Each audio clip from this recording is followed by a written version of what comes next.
2024. Bongani Sandiso Ntanzi umsolwa wesibili nenamba u277762648460 waxhumana naye umuzi kaUkhulelwa Sithemba Sibiya umsolwa wokuqala 2779390137 hlandla elilodwa kwakungeyi-10 zika December 2019.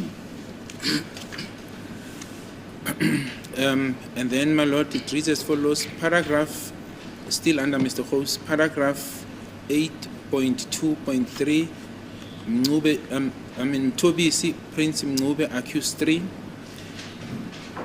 Bullet points, Mtobisi Prince Mngube accused 3, cell phone number 278295632220. Contacted Mthokoziseni Zipho Zonke Mapisa, accused 4, 27713953801 41 times, and that this happened between the period of 22 June 2018 and 4 December 2020. Masaqhubeka ke bese kuthi ke paragraph 8.2.3 Mthobisi Prince Mngube umsolwa wesithathu. Mthobisi Prince Mngube umsolwa wesithathu cell phone number 27829563220 waxhumana noMthokoziseni Zipho Zonke Maphisa umsolwa wesine ku-27713953801 amahlandla awu-41. Lokho kwenzeka phakathi kwesikhathi 22 June 2018 ne-4 December 2020. Yes, line 20. So the Deputy is just reminding me that he was not I didn't remind him that he's still under oath, my Lord. Yes, my Lord. I noted. Okay. And then paragraph 20, my Lord, 8.2.4, Mthokoziseni Zipho Zonke Mapisa. Mthokoziseni Zipho Zonke Mapisa accused 4 with cell number 27713953801. Contacted Muzika Ukhulelwa Sithemba Sibiya, accused 1, 27793790137 14 times. This happened between the period of 22 July 2018 and 19 February 2020.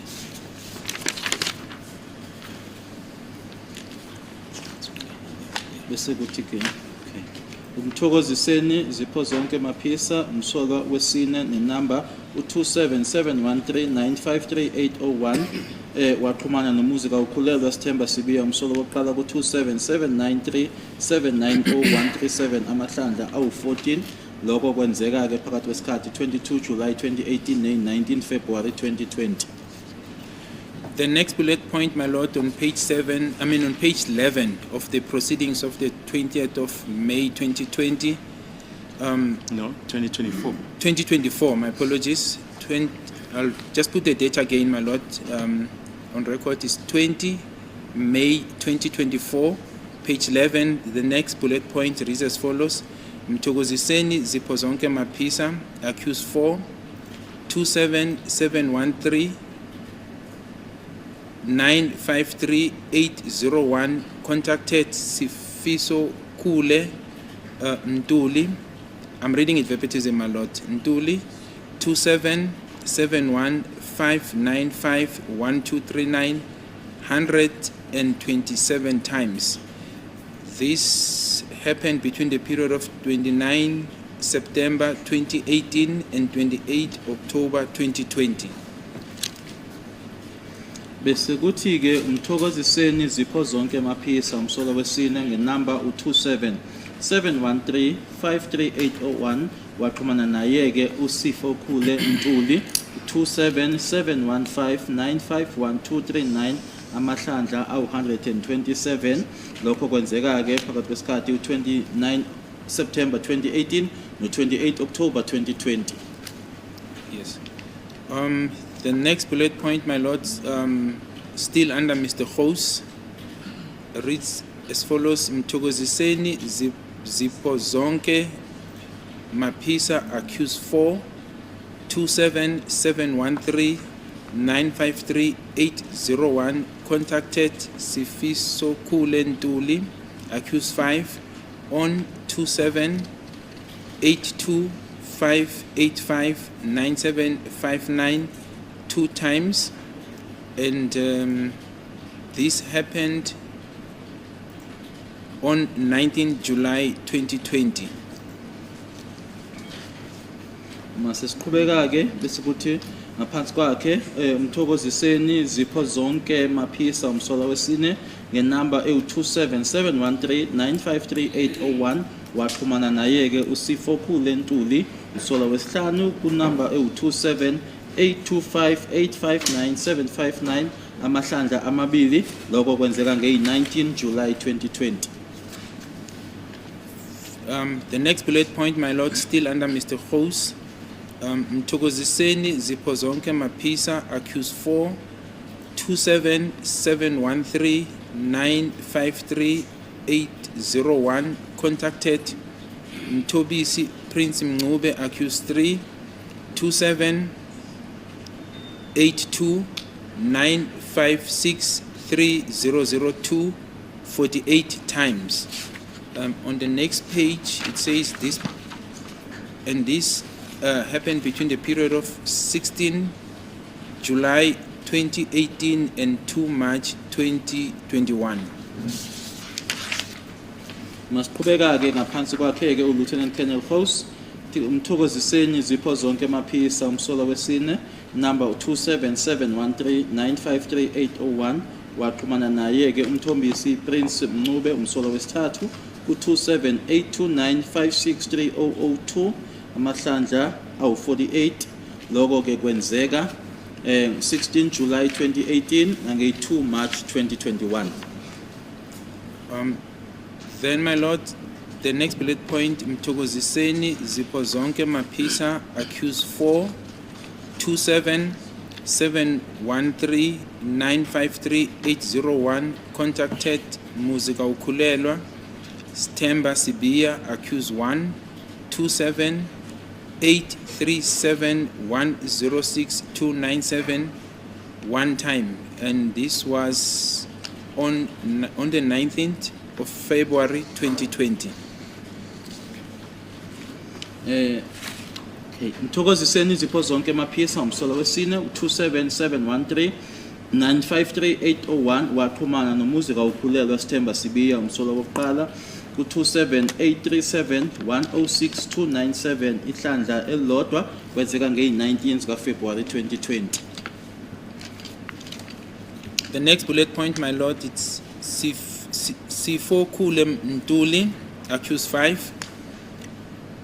27715951239 contacted Muzika Ukulelwa Stemba Sibiya accused 1 on 27793790137 35 times. This was between the period of 10 June 2018 and 22 April 2020. Akulandelayo ke Sifo Kulentuli umsola wesihlanu number 27715951239 exhumana nomuzika ukhulelwa Stemba Sibiya umsola wokuqala ku27793790137 amahlandla awu35 lokho kwenzeka 10 June 2018 nange 22 April 2020. Then the next bullet point, my lord, it's Sifiso Kulentuli accused 5, 27715951239 contacted Bongane Sandisontanzi accused 2, 27609016890 3 times, and this was between the period of 6 April 2020 and 9 December 2020. Sisaqhubeka ke Sifo Kulentuli umsola wesihlanu ku27715951239 waxhumana noBongani Sandisontanzi umsola wesibili ku27609016890 9016890 amahlandla amathathu kwenzeka lokho nge-6 April 2020 kweshaya is 9 December 2020. The next bullet point, my lord, it's Sifo Kulentuli, accused 5, 27 71 595 1239, contacted Mthokoziseni Zipozonke Mapisa. Move to page 18, my lord. Accused 4, 27 713 953 801 118 times, 55 times. That's how it's written, my lord. And it said it happened between the period of 9 September 2018 and 28 November 2020. Sisaqhubeka ke ithi Sifokule Ntuli Msola wesihlanu number 27715 951 waxhumana noMthokoziseni Zipozonke Mapisa umsola wesine ku 27713 953 801 amahlandla kubhalwe 118 kwase kuphinda kubhala ke 55 lokho kwenzeka ke phakathi kwesikhathi u9 September 2018 kanye ne28 November 2020. The next bullet point, my lord, Sifokule Ntuli, accused 5, 27 82 585 9759, contacted Mthokoziseni Zipozonke Mapisa, accused 4, 27 713 953 801 28 times. This happened between the period of 1 June 2020 and 18 August 2020. Sifokule Ntuli Msola wesihlanu 27825859759 waxhumana noMthokoziseni Zipozonke Mapisa umsola wesine number 27713 953 801 amahlandla awu28 lokho kwenzeka phakathi kwesikhathi u1 July 2020 18 August 2020. Then yes, my lord, so those Yes, are the thank you. highlighted portions, my Yes, lord. thank you.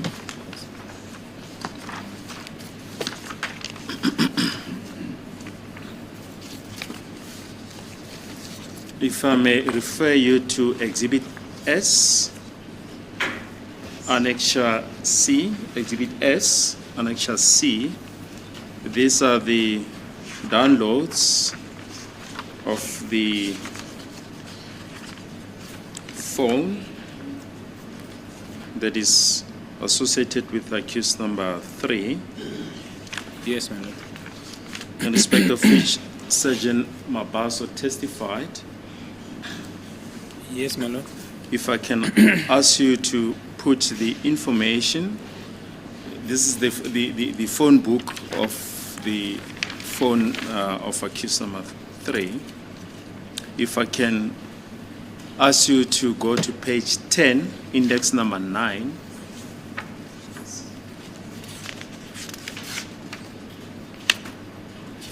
Or maybe just put before that, just put the information on the front part. Let me just show you.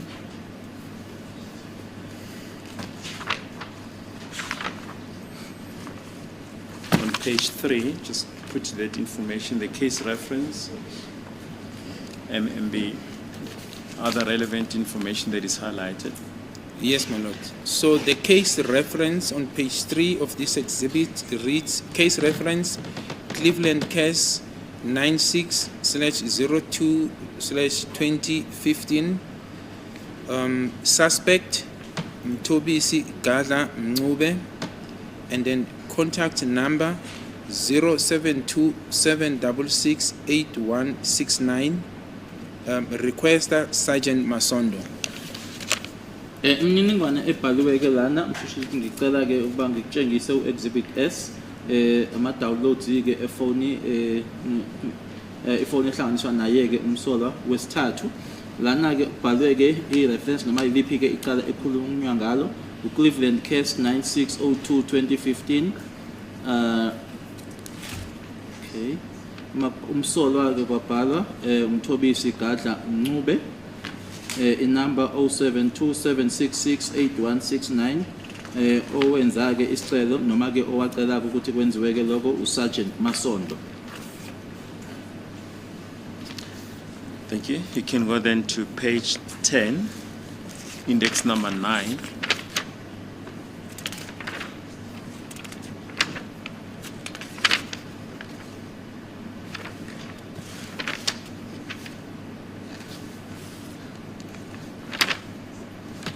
The page numbers are very small. They appear at the bottom. Yes, index number 9, yes.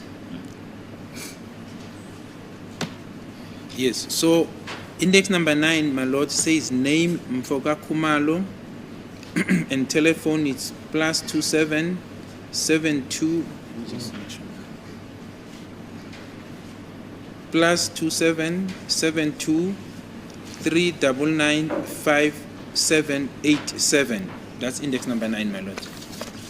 Ku page 10 ke ngaphansi kwakhe ke number 9 kubhalwe igama Mfoka Khumalo inumber u27723995787. Then page 11, index number 16. Index number 16, it says name, my lord, then Ungenzekile and telephone number 082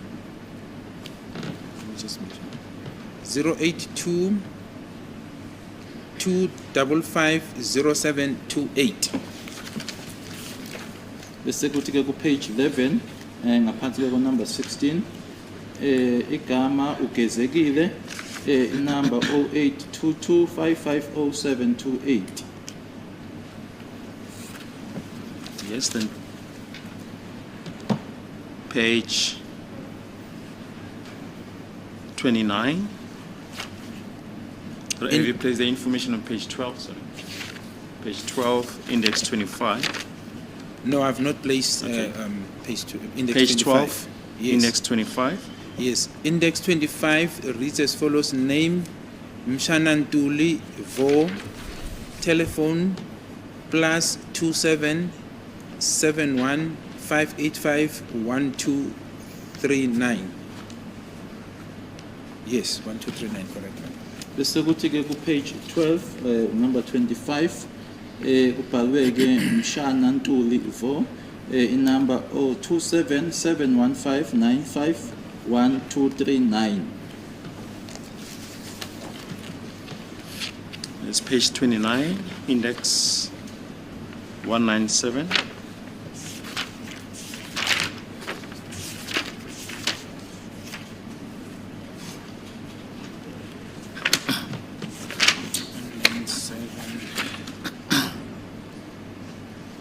Yes.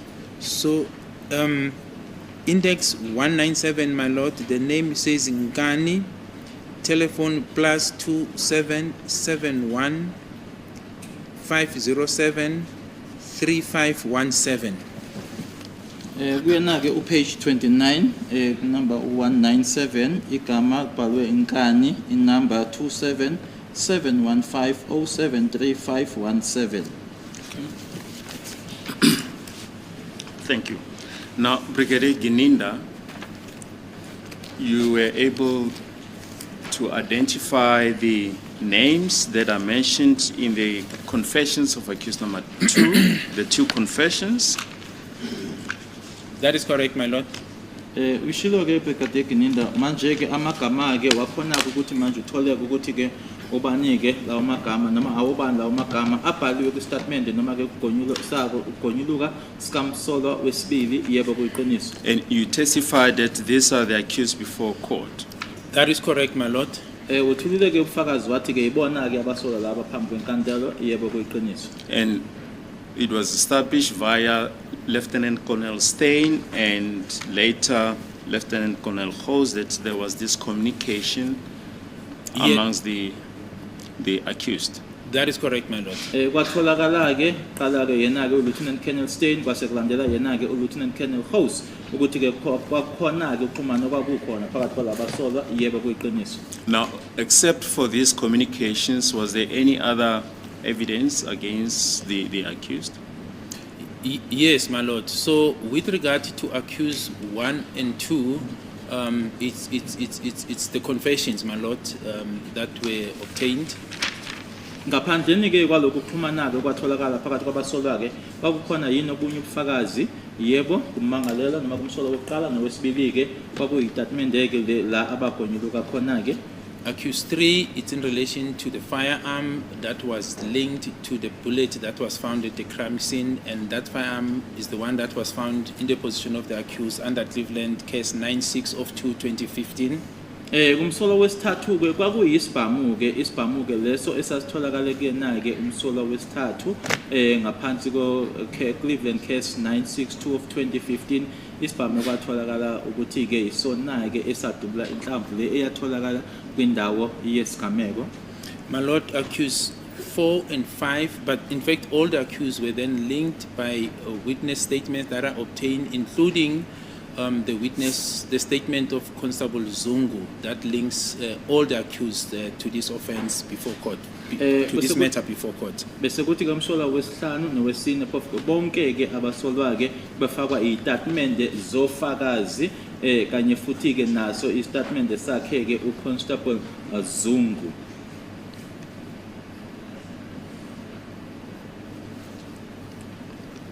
Yes, my lord. That's what I recall, ladies and gentlemen. Iloko engikukhumbulayo. Now, if you say Constable Zungu and other witnesses, are you able to elaborate on that?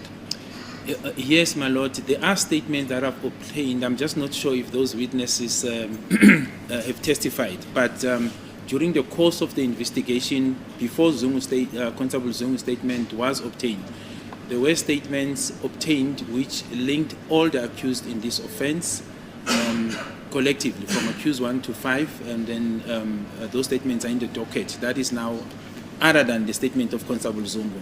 Angazi ke noba labo fakazi ke sebezile yini enkantolo kuzoke kuthula ke ubufakazi la khona ke abasho khona ke noma bachaza ke umbandakanyeka kwabo abasolwa njengoba behlezi lana ke phambi kwenkantolo. Now, can we stand still for a moment at the statement of Constable Zungu? When was it obtained? My lord, it was obtained sometime last year in my recollection, the year 2023, before June. That's when it was obtained, my lord. Uma ngikhumbula kahle ke kwakunyaka owendlule noma ke unyaka ophelile ke ngoJune noma ngaphambi kukaJune uma kuthathwa ke noma kutholakala sona istatement esika Constable Zungu. And can you explain to the court the circumstances or what led to you obtaining his statement without referring to any hearsay evidence, please? Yes.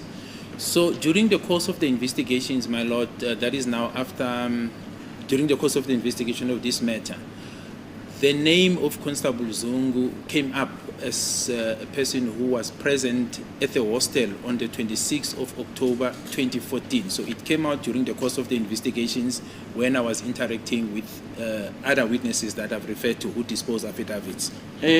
Umfushisi ufuna ukwazi ukuthi kwenzeka kanjani ke ngaphandleni kokuthi ke usho ke ubufakazi obuyinzwa bathi kodwa ke usho ukuthi kwenzeka kanjani ukuthi uthole istatement sakhe ke uConstable Zungu.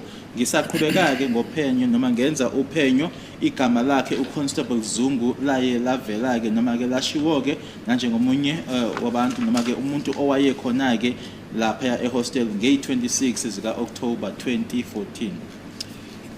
Subsequent to that, my lord, he was then approached because I received, I think it's more than one statement where his name keep on coming up as the persons who were at the hostel on that day, my lord. Kwaba ke nesikhathi ke la ngaya ke noma kwayiwa ke kena ke ngoba ke igama lakhe lalilo nje livela njalo ke kuyitatimende kungasona istatement esodwa nanjengomuntu owayekhona ke khona lapho ngalelo langa. When I confronted him, my lord, the report I got was that he was fearful of reprisal since he knows the accused. Uma ngiya kuyena ke noma sengihlangana naye ke wangitshela ke ukuthi ke wayenokusaba owayenako nanjengoba ebazi abasolwa. But also wanted us, according to what he told me, to do our own investigations without him having to influence us. Kodwa ke okunye awakusho ke ukuthi na ke ukuthi ke noma kumina ke ukuthi ke wayefisa ukuthi sizenzele uphenyo bethu ke ngaphandle kokuthi yena ke abe nomthelela abanawo ukuthini. He then, my lord, agreed that he will then dispose the statement insofar as what he knows and recall, my lord. And that is how that statement came about, my lord, at a later stage. Wasevuma ke ukuthi ke uzonikeza ke ngestatement ke mayelana nalokho akwaziyo ke kamuva. Kwenzeka lokho ke uma kuthatha istatement sakhe kwenzeka kamuva. Yes, my lord. But prior to this, my lord, as I indicated, there were statements already in the docket because this matter was already on the roll. We're busy with the trial. Prior to Constable Zungu, there were already statements on the docket that implicates the accused, collective or individually, but there were such statements, my lord. Kodwa ke ngaphambilini kokuthi ke kuhlanganeke no Constable Zungu noma kuthathwe istatement ekuzona ke uZungu ingesikhathi ke icala liqhubeka ke liqhula kwakunezitatimende ezazikhona ke kulona idokodo ezishoyo ke ngokumbandakanyeka kwabo ke abasolwa ngayedwa nangokuhlangana ngokuhlanganyela. Yes, my lord. The affidavit of Constable Zungu serves as Exhibit AA before this court. Can you just place on record as to when was it obtained? Yes, if I could just have that exhibit, my lord.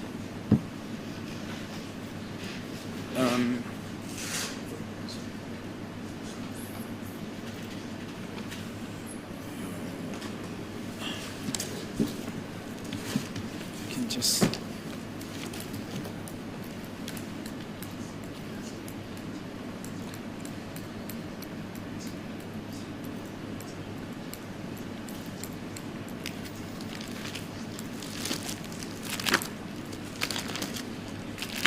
We'll give you the last page. I'm getting to it, my lord. I found the index number. If the court can just bear with me.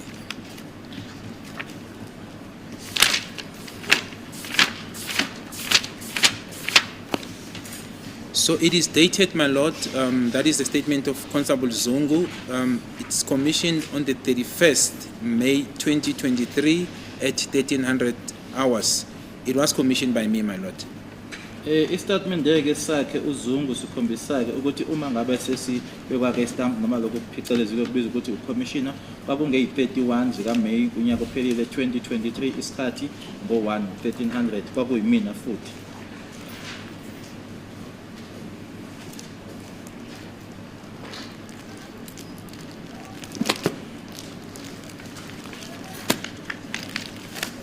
Yes.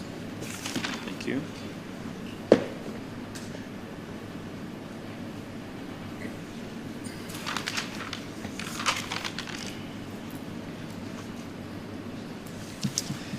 Now, I just want you to comment on the following proposition, which appeared by Advocate Mnisi to Colonel Mangena, which appears on page 37 of the proceedings of the 4th of September 2024.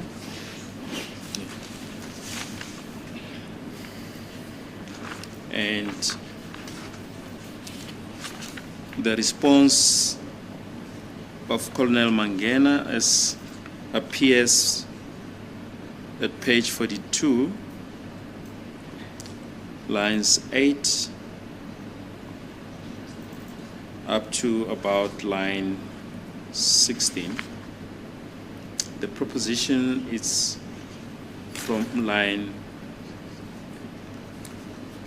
5 up to line 12 on page 37. We'll just put that on record. So the highlighted portion, my lord, of the proceedings of the 4th of September 2024 reads as follows. Number 1, that the investigating officers of this case, inter alia. So this advocate is speaking. Yes. Oh, yes. Okay, yes, my lord. Yeah. So number one, that the investigating officer of this case, inter alia, that is, amongst others, Warrant Officer Masondo, verbally informed him that as per the investigation of this case, they told him that is now Masondo and company, the investigating officers of this case, that the firearm that was found in his possession, allegedly in his possession, was excluded as a firearm that was involved in the commission of this case, Phosphorus case 636 of 10/2014.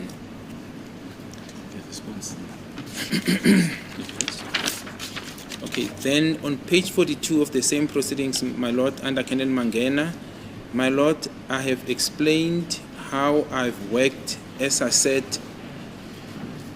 with IV system, the integrated ballistic identification system. If it is pistols, we acquire only cartridge cases on the system. We do not acquire the bullets. So in this case, Phosphorus 636 of 10, there are no cartridge cases, only a bullet. It goes further to say under Colonel Mangena, so when they did a comparison, they compared the firearm with the cases where there were cartridge cases. Ngicela ke ufundeke lana ubufakazi bange 4 September 2024 okwashiwa uyena ke uadvocate Mnisi ku Colonel Mangena kanye nayo ke impendulo yakhe uColonel Mangena ifundeka ngalendlela ke okokuqala ukuthi ke ithimba eliphenyayo ke lalecala abanye ngaphakathi kwabo ke uwarrant officer uMasondo wamtshela ke ngokophenyo lalecala emtshela ukuthi uMasondo loyo kanye nabanye ithimba eliphenyayo noma ke abaphenyi balecala leli ukuthi ke isibhamu esatholakala kuyena noma ekuthiwa satholakala kuyena ukuthi sasikhishwa ke so noma singahlanganiswa ke nokuthi ke sasinento noma ke sasihlangene naloko okwenzeka kuqala uphosphorus case 636/10/2014. Umephendula ke uColonel Mangena uthi ngikuchazileke ukuthi ke iIV isebenza kanjani ke nanjengoba ngishilo ukuthi ke inhlelo lena noma ke isystem lena ebizwa ngokuthi IV bayibiza ngokuthi integrated ballistic identification system ukuthi uma kuukuthi ama pistol esikudingayo ke sidinga kuphela ke amagobolondo kwisystem leyo asikho isidingo seyinhlamvu kodwa ke la qala leli ke iphosphorus 636 of 10 awekho amagobolondo inhlamvu kuphela. Uyaqhubeka uColonel Mangena uma ngabe beqhathanisa ke bona baqhathanisa isibhamu kanye futhi namagobolondo la kwakunamagobolondo khona. Do you have any? This is not an objection per se, but it's just to put that assertion in perspective before the witness is allowed to comment. What is it? I am saying this is not an objection per se, but it's just to put that assertion, to put that assertion in the perspective. That was an instruction that came from accused number 3. It did not come to me because from what is being read from the record, it sounds as if Mr. Masondo told me personally. That was an instruction that came from Mr. Mnyube that I was only conveying to the court, my lord. Thank you. Okay, yeah. Yes, it is so understood, my lord. Okay. And I think that is the import of what was read in the record. Yes. Do you have any comment to proffer on that proposition? Yes, I do, my lord. So firstly, my lord, I do not have, obviously I want to start there by saying I do not have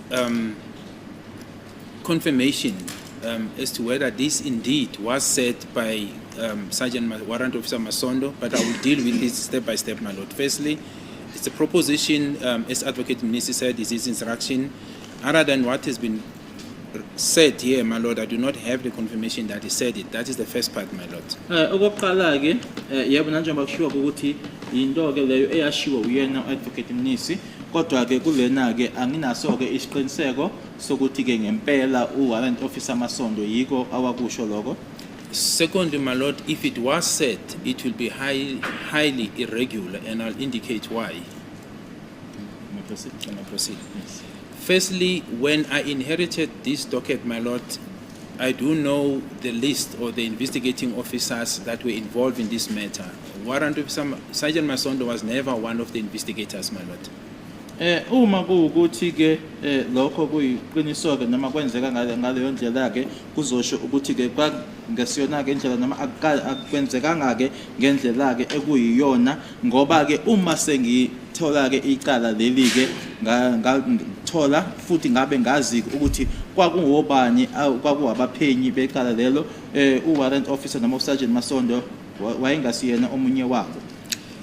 Thirdly, my lord, I did not find a statement in this docket 6 Phosphorus case 636 of 10/2014 disposed by Sergeant Masondo indicating such or that he participated in helping the investigation team insofar as identifying accused 3 as a suspect. Futhi ke kulona ke idokote leli Phosphorus case 636 10/2014 asikho istatement engasithola ke esenzwa uyena ke uSergeant Masondo noma warrant officer Masondo la ashoyo ke khona ukuthi ke wayeyingxenye ke yethimba ke eliphenyayo makuhlangane naye ke umsolwa wesithathu. The only time, my lord, statements of warrant officer Masondo and our interaction with him, it was after independent investigation. In other words, after exhibit HH and JJ came into existence, and we did an independent investigation on all the accused. This is 3, 4, and 5.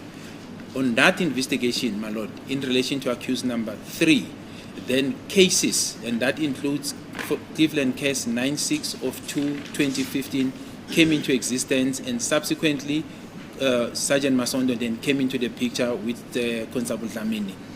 La khona ke esezo ngena khona ke noma ke esezo bandakanyeka khona ke Constable uSergeant Masondo kanye naye ke uDlamini kungesikhathi ke manje ke uma senza ke lelo phenyo lelo manje sekuzovela ke icala leli ke Cleveland 962 ka2015. So I'm saying, in essence, my lord, prior to this engagement, there is no evidence in the docket that suggests the assertion that has been said, that Warrant Officer Masondo informed the accused, that is accused 3, that his firearm was named. That's why I'm saying, my lord, if it was said, it will be highly irregular, because I find no reason as to why such will be communicated to the accused and not the investigators, who would have then taken that information, weigh it insofar as the docket is concerned, and obviously certify themselves whether that explanation is sufficient or not, my lord. Ingakho ke ngisho ukuthi uma ukuthi ngempela lokho wakushoke ukuthi yena ke uMasondo washo kumsola wesithathu ukuthi cha lesibhamu lesi esatholakala noma ekuthiwa satholakala kuwena ke akukho okusihlanganisa nesigameko lesi saseFortress kusho ukuthi ke kwenzeka ke ngendlela ekungafanele ukuthi kwenzeke ngayo ngoba akukho la khona ke kwidocument noma edokodo kulona idokodo noma asho khona ke lokho akutshela umsolo wesithathu ngoba ukuthi ayokutshela umsola angazotshela ithimba eliphenyayo la thina ke besizokuthatha ke lokho akushoyo sikaleke nalokho esinako thina. Furthermore, my lord, insofar as accused 3 in relation to this docket, he was silent, he was not known until exhibit JJ and HH came into existence and we focused to him. So if you take that part out, accused 3, insofar as the docket, including myself, when I got in, we did not know of him being a possible suspect in this matter, my lord. Futhi ke kuleli dokodo leli ke umsolo wesithathu ke akukho okwakhuluma ngaye ayikho into eyayikhomba ke nakumina ke akukho engangikwazi ukuthi umsolo noma angaba umsolo kulona lecala kwaze kwayisikhathi noma ngaphambilini kokuthi ke kutholakale amazibiti la uHH kanye noJJ. Yes, that will be my comment, my lord. Iloko engakusho. Lastly, sorry, my lord. What also makes me, when I started with the statement, my lord, to say I do not have independent evidence or proof that indeed such assertion was said by Sergeant Masondo, it is because it seems to be selective, because when accused 3 was arrested by Sergeant Masondo and Dlamini, there were 2 items taken from him. In fact, 3. It was the firearm, it was the cell phone, and ammunition.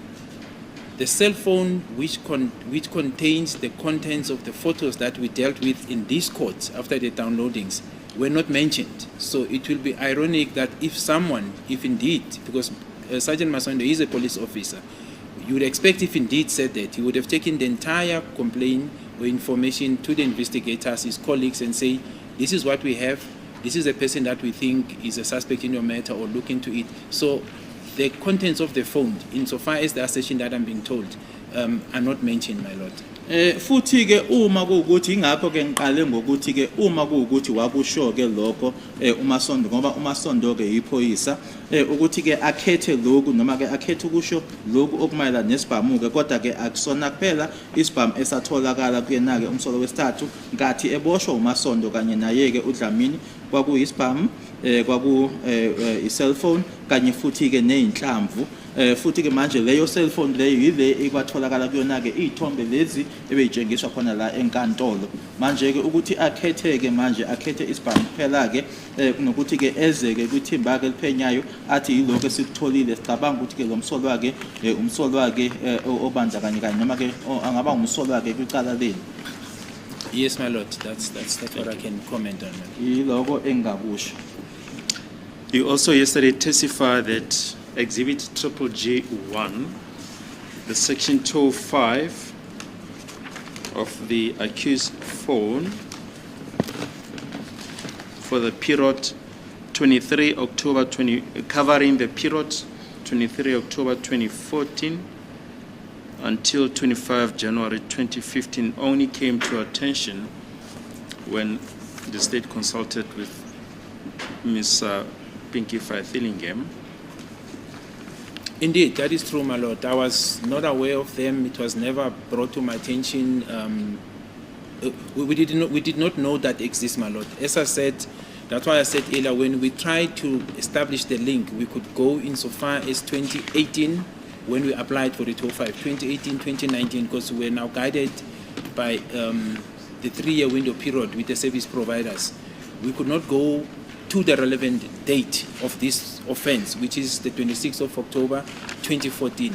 Now, the ones that came into light through Ms. Pinky Faithillingham, like I said, I only heard of them during the consultation period when she was preparing to testify, or during the stand down of her proceedings, my lord. That was the first time. Prior to that, I did not know about it, neither was it brought to attention, my lord. Ngishilo ke mara naloko ebengikhulume ngakho ke ukuthi ke kwakunale data noma lemininingwane ke yango 2014 ukuthi lokho ngikwazi ngesikhathi ke uMiss Pinky Faithillingham wa Vodacom eselungiselela ke noma enza amalungiselelo ukuthi uzokwethula ke ubufakazi nokuthi thina ke uma sibheka noma mina mangibheka isikhathi bese sibheka ke phakathi kwa 2018 no 2019, kodwa lokho na kwango 2014 ngizokuzwa ke noma ngizokwazi ke ngako nkathi ke uMiss Pinky Faithillingham enza amalungiselelo ukuthi ke ezokwethula ubufakazi. And most importantly, my lord, is that it was not done under this case number. In other words, under this case, the records of 2014 that we have insofar as the people who were in the house, because there were Section 205 applications that were done, approved, and given to the investigators, insofar as the people that were in the house and the people that they were looking at. Those we do have. Insofar as accused 3, we didn't have anything, and as I said, the investigators did not know about accused 3. That is a proof that it was silent. That's why they did not even pursue the application of trying to see whether they can place him or not place him in the scene, my lord. And futhi ke uma kwenziwa ke lokho akwenziwa ke ngaphansi kwalo noma kwenziwa lona ke leqala leli uma ke noma ke lokho esasinako ke kwango 2014 kwakumayelana noma kuphathelene ke nabantu laba ababengaphakathi endlini ke, ingakho ngishilo nangaphambili ukuthi ke akukho nje okwakukhuluma noma okwakukhomba kuyena ke umsolwa wesithathu ngaleso sikhathi, ingakho ke nabaphenyi ke akukho nje bangazange noma bengazange benze nalowo section 205 ngaye. Yes. Yes, if I can draw your attention to Exhibit G1, the authorization that was signed by the magistrate. Can you just place that information on record?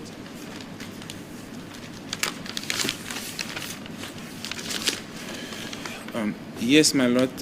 It says on top, phosphorus case 103/12/2014, and then it should you, however, finish the required information to the investigating officer. Yes.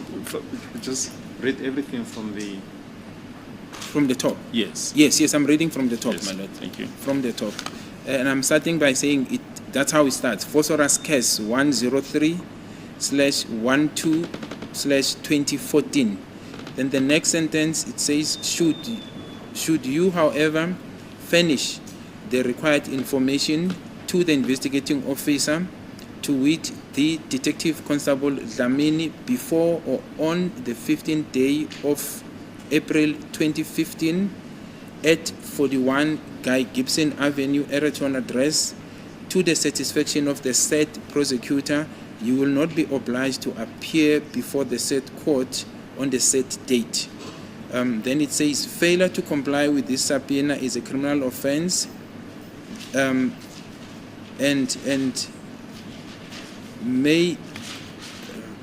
criminal offense and renders you liable to a fine and or imprisonment. Signed at Boxback, this day, 5th day of March 2015, and there's a the stamp, my lord, from the court, and there's a signature also of the magistrate, as well as the date stamp dated 2015 March 05. So it's 2015 03/05, my lord. Lokhu kuyacela ukuthi-ke ufakazi ukuthi-ke akufundeke kubhalwe ngale ndlela phosphorus case 103/12/2014.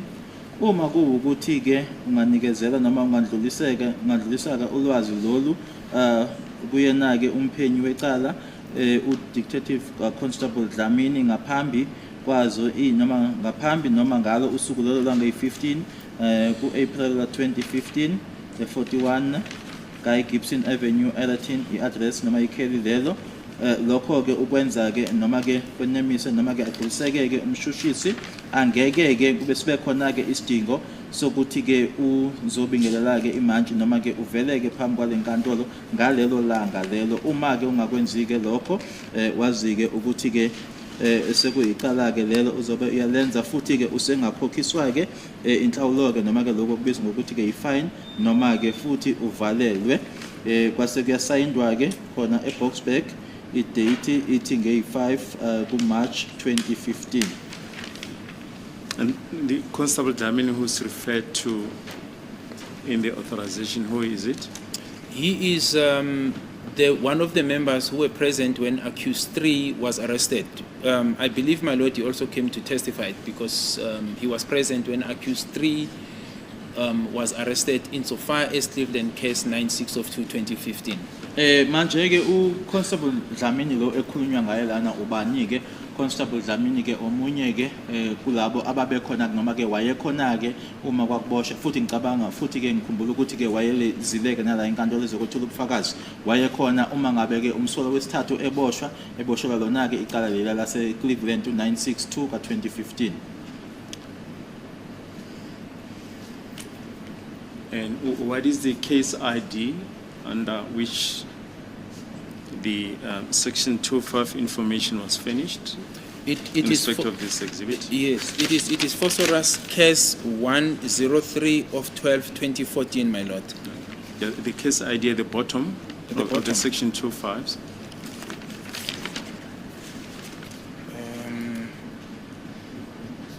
Yes. Maybe if you can just direct me to the relevant page.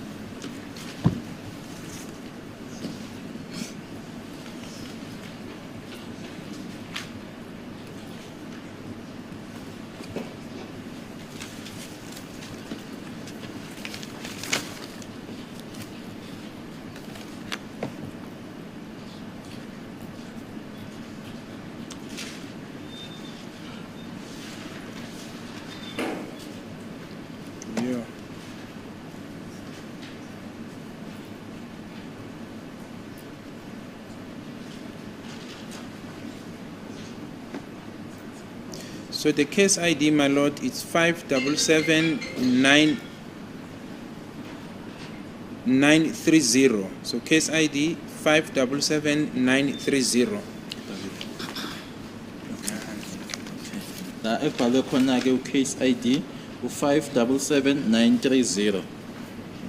And you say the section 205s that you were working on covered which period again? The ones that we're working on, my lord, it's for a period of 2019, 2020, and 2018. Then insofar as what we could try and work on as well, what we found on the case data, I think it could go up to November 2014. I think what we tried to collect, my lord, trying to get closer to the date. But what we applied for, it's for the period of 2018, 19, and 2020, my lord. That's the 3-window period we had when we took over. Uma thina ke sesithatha ke besithatha ke uphenyo lolu siqhubeka nalo ke thina isicelo sasenza ke ngokumelana nayo ke ama 205 u2019 2018 2019 2020 uma siya ke ku 2014 la esasondela kuma sizama ukusondela ke sona isikhathi sesigameko kwaku November ka 2014.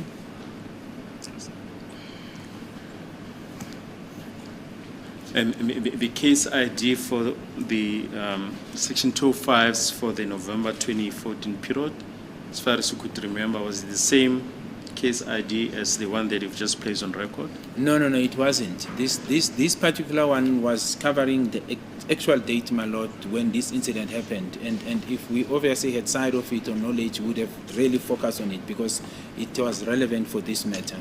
Leyo ke case ID yona ke yaso sesikhathi sika 20 November 2014 kwangasiyona ke le yona ke leyo yayiqondene kanye ke nesikhathi lesi sesigameko ke uma ngabe sasitholile yona ke esasogqila kuyona.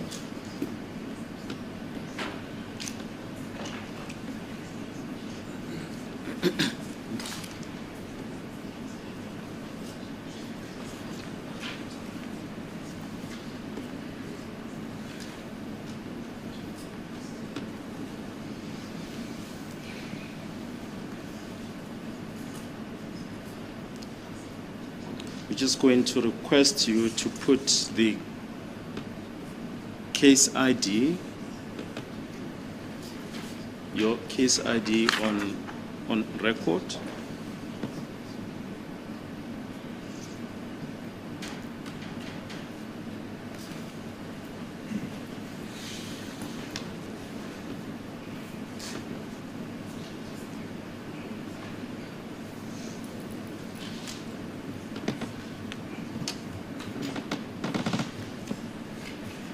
This case ID, my lord, for this period, my lord, it's 621243. 621243. Case ID yasona ke lesi sikhathi lesi baku 621243. And yes, my lord. We're also going to show you the TSU reference number. Just if you can put the TSU reference number on record. The TSU reference number, my lord, is GPJHB 58/10/2015.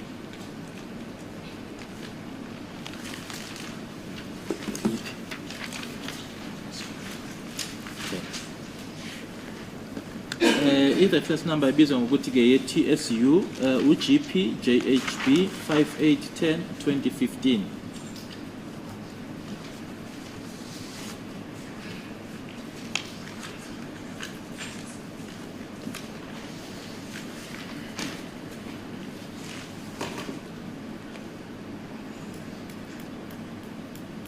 We'll come back to the TSU reference for triple G in brackets 1. Now, if we can move on to something else.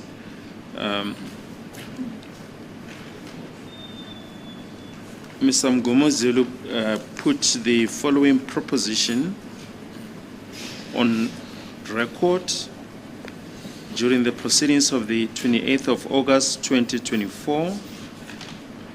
page 11, from line 24, and it continues up to page 12, lines 1 to 3. You can just put that on record.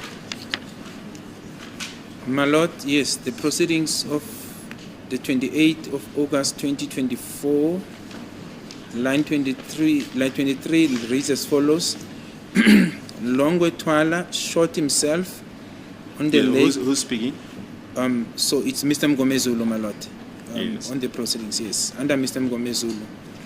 Longwe Twala shot himself on the leg while they were struggling for the gun. The third one is the one that shot Senzo Meyiwa. But I am not mentioning them according to the sequence of how they happened. I mean, all these 3 shots, they caused injury to Zandi. The one was struck in the ankle of Longwe, and the other one is the one that shot Senzo dead. Do you have any? Then there's there's interventions, my Lord. Uma siya ke kubufakazi bange 28 August kulo nyaka 2024 ku page 11 line 24 kufika ke ku page 12 lines 1 no 3 fundeka ngalendlela ngaphansi kwakhe ke kunama igama lakhe uMr Mgomezulu washo lokho kulandelayo. uLongwe Twala wayidubula onyaweni ngesikhathi ke babelwisana ke ngaso isibhamu. Esesithathu ke ilesi esashaya uSenzo Meyiwa, kodwa ke angikusho lokhu ngokulandelana noma ngokwendlela ke okwenzeka ngayo, kodwa ngisho umathathu ke lamahlandla isibhamu esaqhuma ngawo. Elinye ihlandla ilelo lashaya uZandile, washayeka eqakaleni uLongwe Twala kanye ke noLongwe Twala, kanye ke elinye ihlandla leli ela shaya uSenzo washona.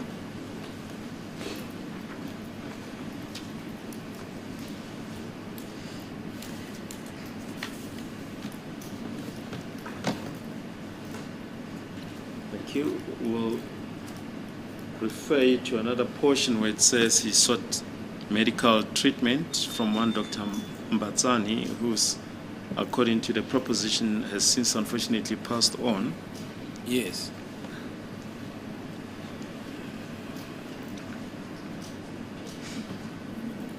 What were you able to establish during the course of the investigation? Yes, my Lord. So what I was able vis-a-vis this proposition? Yes, indeed. Firstly, my Lord, was that at the clinics, because I started at the clinics, and the basis of me going at the clinics on that specific day, this is now the 26th of October 2014, is because independently one can place Mr. Longwe Twala in that clinic after the shooting incident. So that is the hospital, is the only hospital actually you can place him on the 26th of October. He moved from the crime scene and he is then standing at the clinic, and obviously we know the disease was there. So one started there to inquire if there will be files, because one will assume, my Lord, it's a medical facility. If you are injured, they may treat you. So one started there, my Lord. Inoke yini ongayisho ke mayelana nakho ke lokhu okokuqala ke khona lapho noma ke ukuya khona ke eclinics ke ngoba yila awaye khona ke uLongwe Twala emuva ke kokuthi ke waye kuyona indawo yesigameko nokuthi ke yikhona ke la umufi awaye khona ubuzolindela ke ukuthi ke kukhona ke usizo awalithola ke khona lapho ukubheka ke nama file aye khona yini. Thank you. If we can just interrupt you and refer to the record of the 28th of August 2024, page 12, line 10. If you can just put that proposition on record by Mr. Mgomezulu.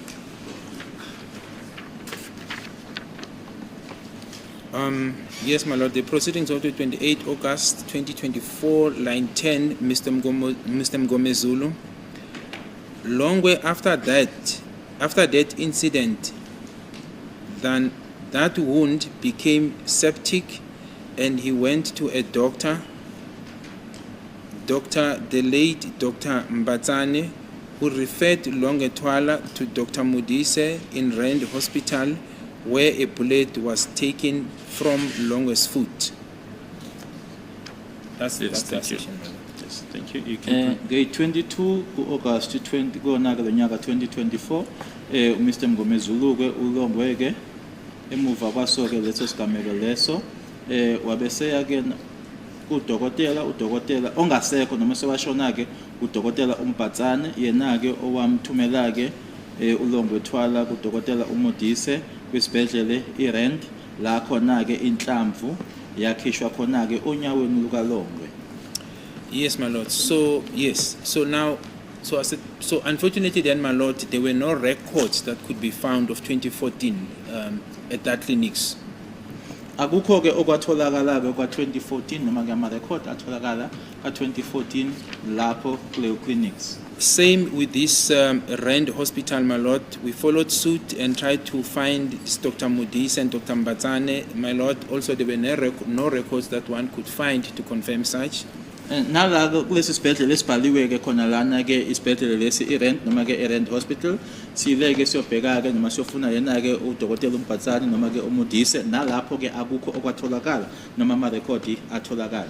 But I also, my lord, extended the search to check the nearest hospital to the scene, and that is Jonathan Spruit Hospital in Malberton, just to check if one could have, if Mr. Twala could have went to the, to their facilities for treatment, and I could not get such, my lord.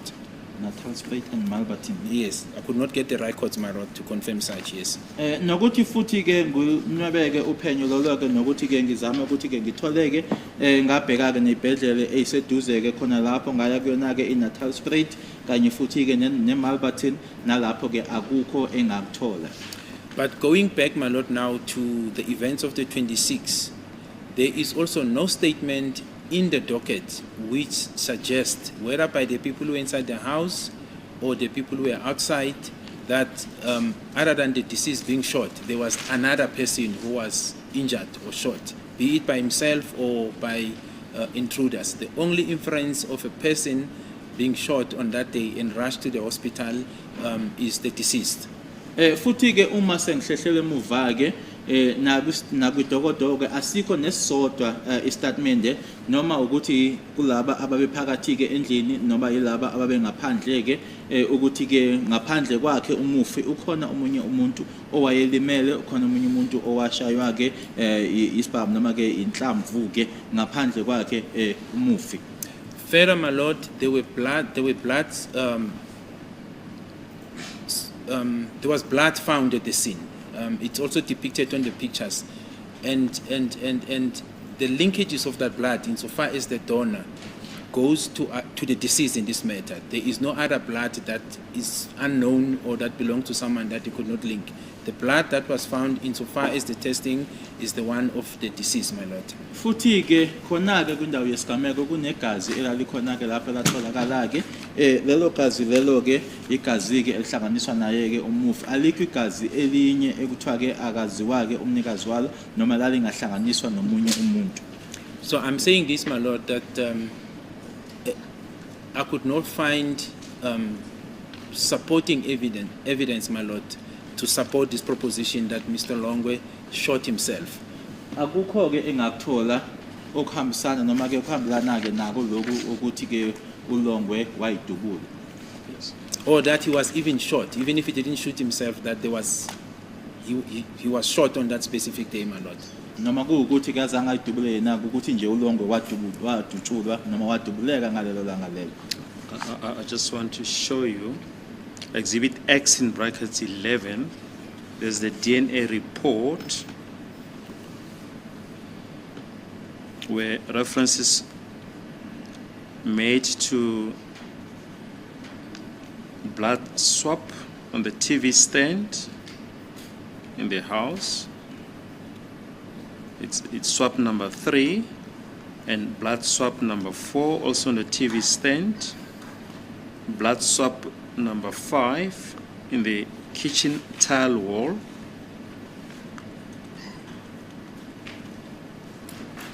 And blood swap number 6 also on the kitchen tile wall is the dry and the wet swap. It's already on record, but if you can just place again on record as to So whose which paragraph? DNA profile was that?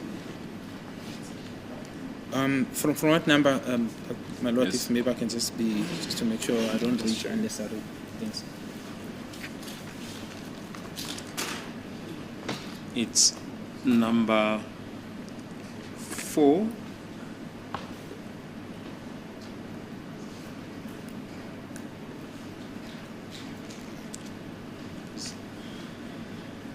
Two 4s, 5 and 6.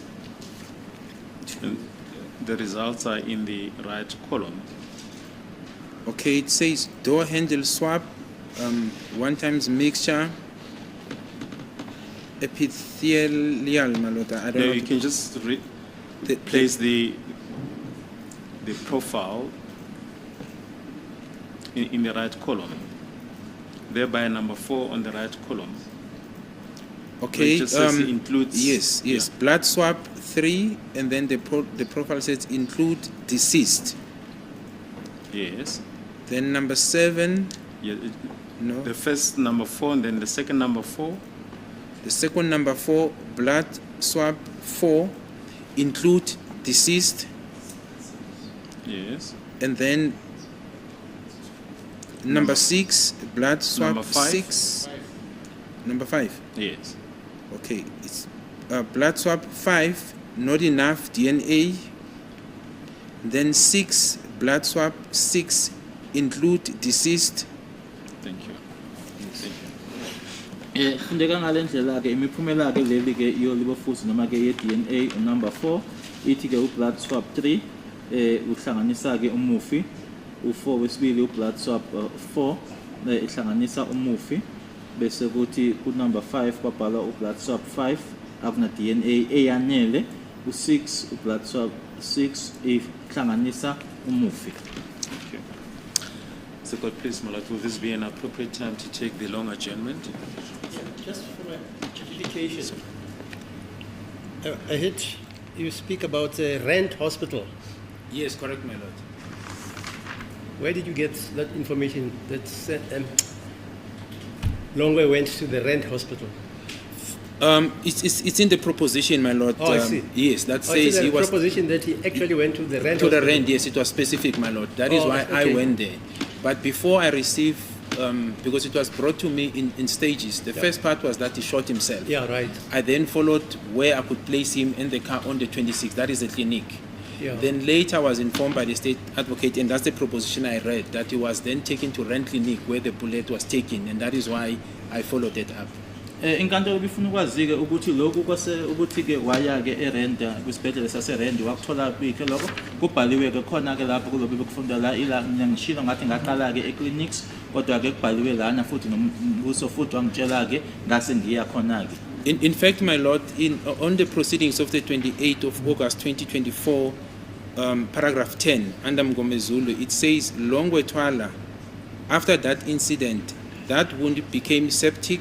He went to a doctor, the late Dr. Mbatsane, who referred Longwe to Dr. Modise in Rand Hospital, where the bullet was taken from Longwe's shot. So kubhalwe lana ke lokho noma ke into eyashiwo yakhulunywa uyena ke ubaba uMngomezulu ukuthi ke emuva kokuthi edubulekile ke ulongwe wase ke eya kuyena ke udokotela uMbatsane uyena wamthomela kudokotela uModise kwisibhedlela saseRand. As a court, please, my Lord, I'm told that there's a need. Hello? I'm told that there's a need to attend to that application, the urgent application Oh, I see. by the accused All right, yeah. affected accused persons. Yeah, fine. They must go and consult. Yes, maybe we can then adjourn until Monday, my lord. Okay, fine, because, yeah, all right. Isicelo ke ukuthi ke nanjengoba umsola wesithathu ke nowesihlanu kusafanele ke beyokhulumisana ke nabameli mayelana nesicelo lesiyana ke esiphuthumayo sokuyacela ukuthi asingabuya ke ngo-2 kodwa ke kuyo ngomsombuluko. Just for my information, you guys are saying Dr. Mbatsana is dead. Yes. Did you establish that? My lord, I could not get the ID number or the confirmation that there is such a doctor at the clinic, and all I was provided for in this proposition is the surname. So when I went to this clinic to ask, do you have such individuals in terms of the list, all the doctors under this name, they could not provide me even one. But what I was provided, it's only the name. There's no practice number, there's no ID number, so I could only rely on the records of the clinic, and the clinic says we don't have such a person, so I could not. That is the Rand Hospital. You The Rand, also went there. yes, I say did. there's- My lord. No, they could not find records, my lord. But I asked them specifically about the doctor, whether is this doctor still there? Perhaps he could assist us. We could not find such a doctor, my lord. Mafishane nje ukuthi udokotela lona ke angizange ngimtholeke noma sengileke eRand ngoba nganginegama kuphela kukho kunye Why are you enganginako. smiling, Mr. Advocate, Minister? I see you smiling. Me, Oh, you know something I know. I think I do, man. You do now? Okay. And I until tomorrow. Until Monday, is it?